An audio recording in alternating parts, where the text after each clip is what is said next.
Assalamualaikum warahmatullahi wabarakatuh. Saya, Primandani Arsi, akan menyampaikan materi perkuliahan sistem operasi pada pertemuan kelima, yakni tentang penjadwalan proses. Penjadwalan proses CPU menggunakan sistem operasi. Program atau proses yang dieksekusi perlu dijadwalkan untuk diproses CPU agar mengurangi waktu tunggu atau idle time. Tujuan dari algoritma penjadwalan ini adalah untuk meminimalisir waktu menganggur pada CPU atau idle time. Seluruh proses yang ada di memori yang akan dikerjakan oleh CPU perlu dijadwalkan sehingga waktu tunggu atau waiting time tiap-tiap proses di antrian itu tidak terlalu lama. Adapun algoritma penjadwalan proses yang umum adalah terdiri dari 4. Yang pertama adalah FCFS atau dengan istilah lain yaitu FIFO, first in first out, atau FCFS, sama saja. FCFS itu akronim dari first come first serve. Yang kedua ada SGF atau akronim dari shortest job first. SGF ini terdiri dari 2 tipe. Yang pertama ada non-preemptive dan yang kedua ada preemptive. Yang ketiga priority scheduling, dan yang keempat ada round robin. Untuk round robin ini ada tipe yang pertama ada FCFS, kemudian yang kedua ada FGS non preemptive, dan yang ketiga FGS preemptive.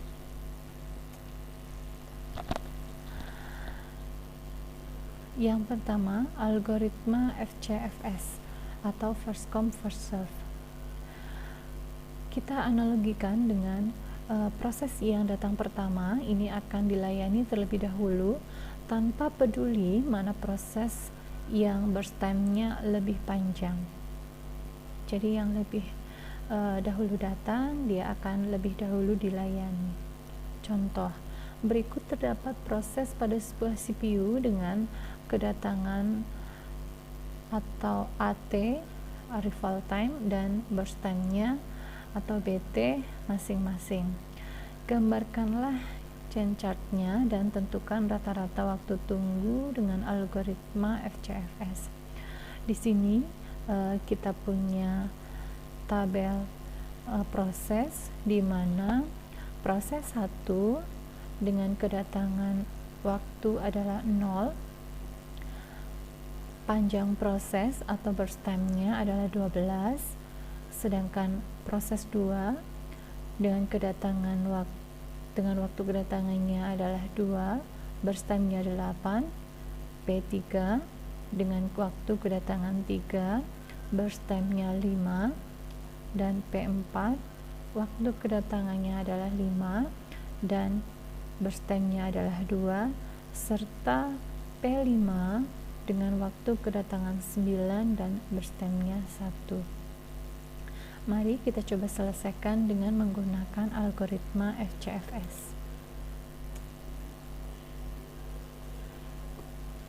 Di sini sudah tersaji beberapa titik ya.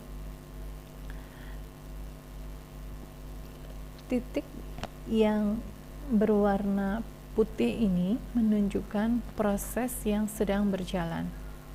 Di sini kita lihat ada titik berwarna putih P1, kemudian P2, P3, P4, dan P5. Ini artinya P1, P2, P3, P4, dan P5 ini sedang diproses. Sementara titik yang hitam ini adalah proses yang sedang menunggu antrian atau ready queue, singkatan dari RQ. Oke, mari kita coba selesaikan. Untuk proses 1 dengan waktu kedatangannya adalah 0 memiliki panjang proses atau burst time 12. Ketika diselesaikan dengan menggunakan algoritma FCFS, maka proses 1 kita buat di sini diselesaikan dengan burst time 12. P1 selesai di titik yang ke-12. Sementara itu, pada saat waktu yang kedua, P2 datang dengan burst time 8, dan pada saat waktu yang ketiga, P3 datang dengan burst time 5, dan pada saat waktu yang kelima, P4 datang, serta P5 datang pada saat waktu yang ke-9. Selanjutnya, masing-masing proses yang datang ini akan berada pada status ready queue atau menunggu antrian, dan setelah antrian yang pertama selesai, setelah proses yang pertama selesai, maksud saya, yakni P1, maka akan disusul oleh proses di antrian selanjutnya, yakni P2. P2 akan diproses pada saat P1 selesai, yakni 12. P2 akan diselesaikan sepanjang burst time-nya. Kita lihat di sini, burst time-nya adalah 8, maka P2 akan diproses hingga selesai, dan selesai pada saat waktu yang ke-20. Selanjutnya, pada saat waktu yang ke-20, P3 ini masuk ke proses untuk dieksekusi. P2 selesai, selanjutnya P3 dieksekusi. Selanjutnya, untuk antrian proses 4 dan proses 5, dia akan berada di status ready queue, dan P3 akan diselesaikan hingga pada saat milisecond yang ke-25. Kita lihat di sini, P3 burst time-nya adalah 5, maka 20 ditambah dengan 5 sama dengan 25. Selanjutnya, ketika P3 selesai, maka antrian berikutnya adalah P4. P4 diproses, maka P5 akan menunggu pada antrian berikutnya. P4 diproses sebanyak 2, maka pada saat waktu yang ke-27, 25 tambah 2 sama dengan 27, proses 4 selesai, dan P5 akan mulai diproses.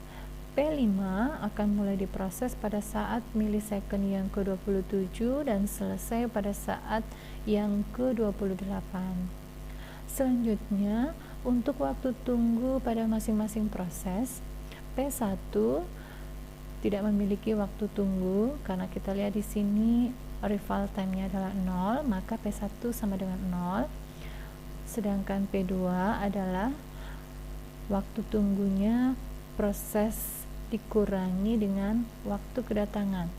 Kita lihat di sini proses 2, saat pertama dia berproses adalah 12 dikurangi dengan waktu kedatangan 2, maka 12 dikurangi 2 sama dengan 10. P3 pertama kali berproses adalah 20 dikurangi 3, ya, waktu kedatangannya 3 sama dengan P3 sama dengan 20 dikurang 3 sama dengan 17. Begitu juga dengan P4 dan P5. P4 saat diprosesnya adalah 25 dikurangi dari waktu kedatangannya 5, maka 25 dikurangi 5 sama dengan 20. Untuk P5 saat diprosesnya adalah 27 dikurangi kedatangannya adalah 9, maka P5 27 dikurangi 9 sama dengan 18.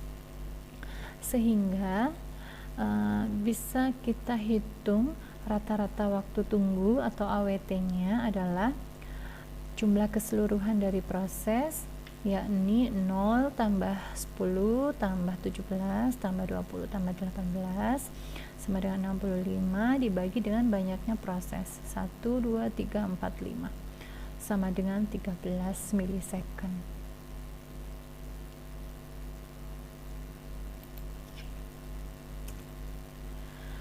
Berikutnya adalah algoritma SGF yang tipe pertama atau non-preemptive.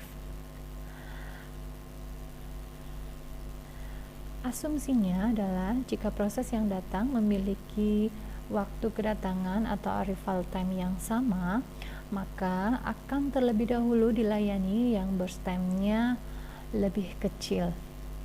Contoh, dari soal yang sama, mari kita hitung rata-rata waktu tunggu menggunakan algoritma SGF non-preemptive.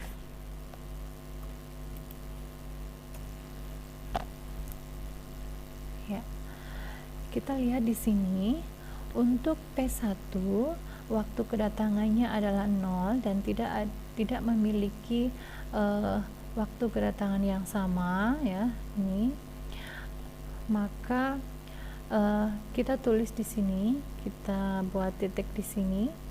P1 diselesaikan sebanyak 12 satuan waktu atau milisecond, ya.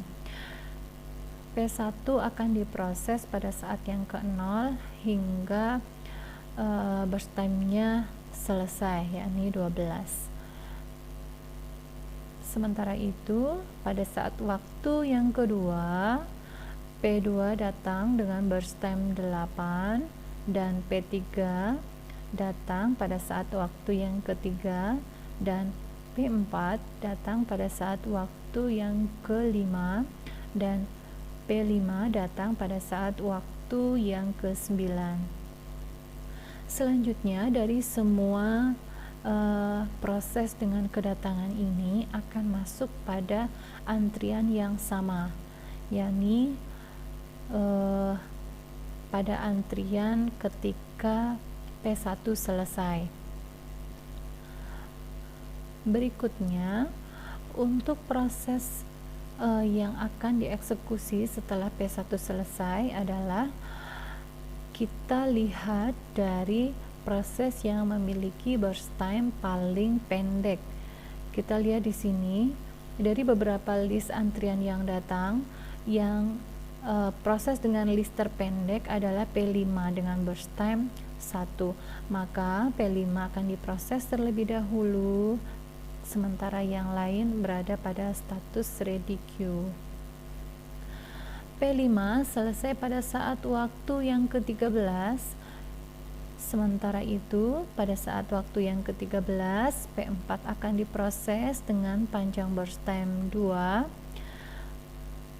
13, 14, 15, P4 selesai. Berikutnya adalah P3. P3 akan diproses dan P2 dengan panjang burst time 8 ini akan masuk ke dalam antrian berikutnya. P3 selesai pada saat waktu yang ke-20 karena burst time-nya 5. Kita lihat di sini P3 sama dengan burst time-nya 5. Maka pada saat waktu yang ke-20 P3 selesai dan proses 2 ini bisa dimulai. P2 ini burst time-nya 8 sehingga pada saat waktu yang ke-28 P2 ini selesai. Selanjutnya, waktu tunggu untuk masing-masing proses. Untuk P1 waktu tunggunya adalah 0, P2 adalah saat proses dikurangi dengan saat datang. P2 kita lihat di sini, P2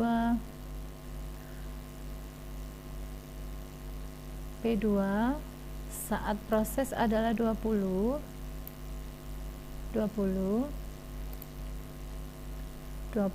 dikurangi dengan 2, maka waktu tunggunya adalah 18. P3 P3 saat proses pertama adalah 3 dikurangi dengan waktu kedatangan atau 3 sama dengan 15 dikurangi 3 sama dengan 12. P4 saat prosesnya adalah 13 dikurangi dengan saat kedatangannya adalah 5. 13 kurangi 5 sama dengan 8. P5 saat prosesnya adalah 12 dikurangi saat kedatangan 9. 12 kurang 9 sama dengan 3. Sehingga dengan demikian dapat kita hitung rata-rata waktu tunggu atau average waiting time atau disingkat dengan AWT, yakni jumlah dari semua ini 0 tambah 18 tambah 12 tambah 8 tambah 3 yakni 41 dibagi dengan 1, 2, 3, 4, 5 dibagi dengan 5, maka hasilnya adalah 8,2 satuan waktu.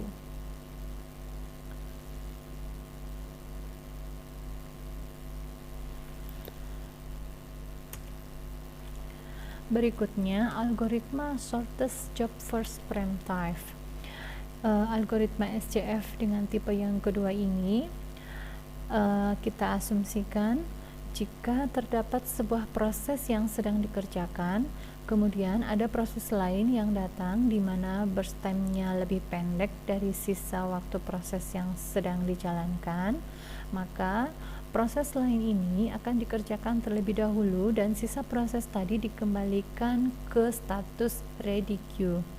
Contoh dengan soal yang sama, kita selesaikan dengan menggunakan algoritma SJF tipe preemptive. Oke. Untuk P1 di eksekusi pertama, karena kita lihat di sini waktu kedatangannya adalah 0 dengan burst time-nya adalah 12, maka P1 akan diproses terlebih dahulu, namun akan dijeda karena terdapat proses berikutnya yang datang. Proses berikutnya adalah P2, maka kita tarik di sini titik. P2 datang pada saat waktu yang kedua dengan burst time 8. Nah, sementara P1 yang tadi dijeda ini sudah diproses sebanyak 2, sehingga masih ada sisa burst time yakni 10. Untuk sisa burst time 10 tersebut masuk ke antrian berikutnya di sini. Oke. Pada saat waktu yang kedua, P2 ini diproses, namun pada saat waktu yang ketiga baru 1 detik diproses, datang lagi proses baru yakni P3 dengan burst time 5. Maka di sini P3 akan dieksekusi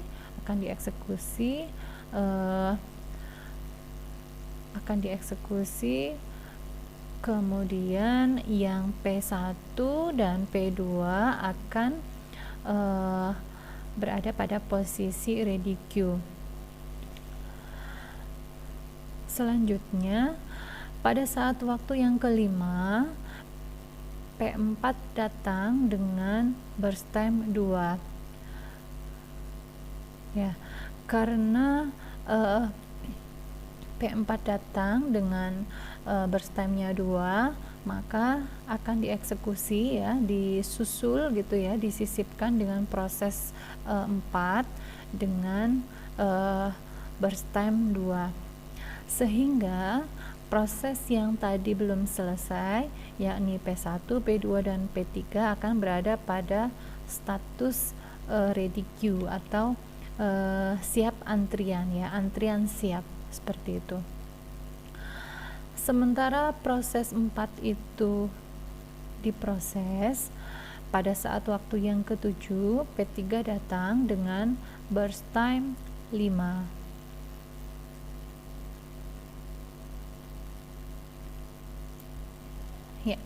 mohon maaf, saya ulangi. Sementara P4 ini diproses, yakni P4 di sini berstemnya adalah 2, P4 pada saat waktu yang ke-7 maka P4 selesai, maka berikutnya P3 antrian pertama pada proses ini ya akan naik, akan diproses terlebih dahulu. Jadi proses 3 ini adalah simpanan tugas seperti itu ya, simpanan tugas dari tugas yang dikerjakan sebelumnya yang belum selesai ini. P3 akan dikerjakan, diproses di sini pada saat waktu yang ke-7, yakni pada saat P4 selesai, sementara P2 dan P1 akan menunggu proses antrian. Sementara P3 berjalan, pada saat waktu yang ke-9, di sini kita lihat pada saat waktu yang ke-9 P5 datang ya. P5 datang dengan panjang burst time adalah 1.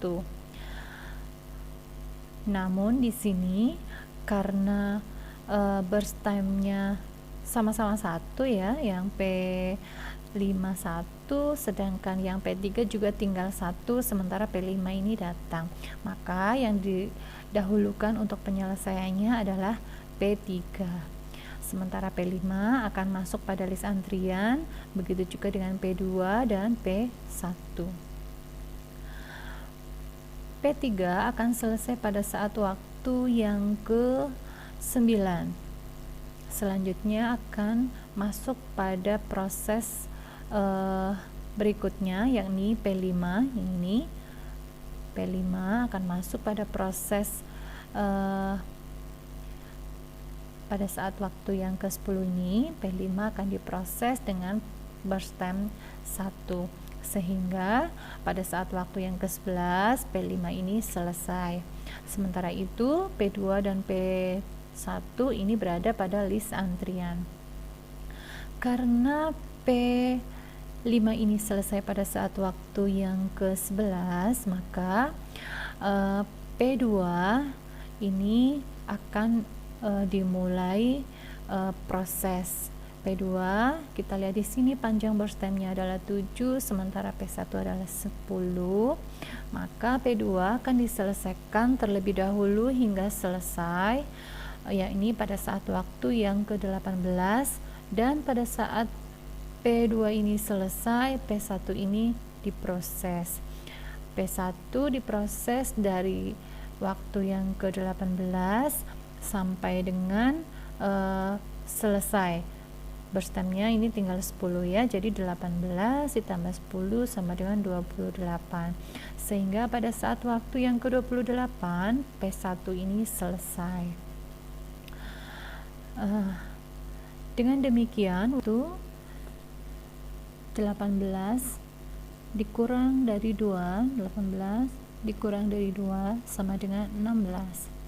P2 adalah pada saat proses 11 dikurangi dengan waktu tunggu yang pertama, yakni 3.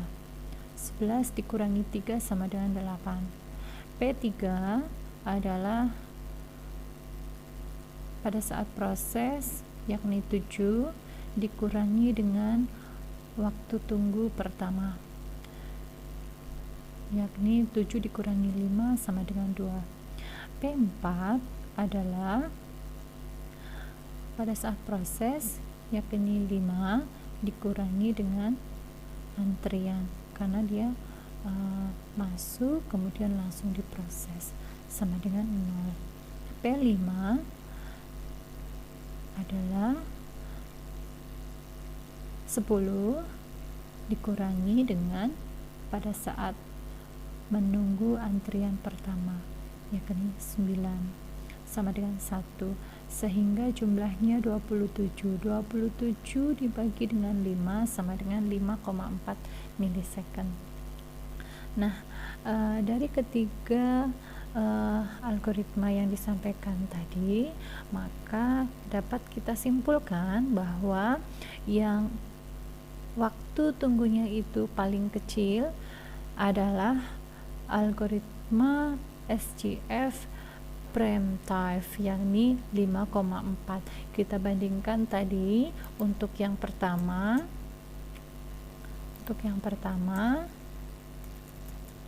yang ini ya, yang FCFS ini AWT-nya atau rata-rata waktu tunggunya adalah 13. Kemudian untuk yang SGF non prime time 8,2, sementara SGF yang prime time itu 5,4 milisecond. Dengan demikian waktu tunggu yang lebih kecil yakni 5,4 milisecond adalah yang terbaik, yaitu algoritma SGF prime time. Untuk algoritma selanjutnya silahkan tonton video selanjutnya. Wassalamualaikum warahmatullahi wabarakatuh.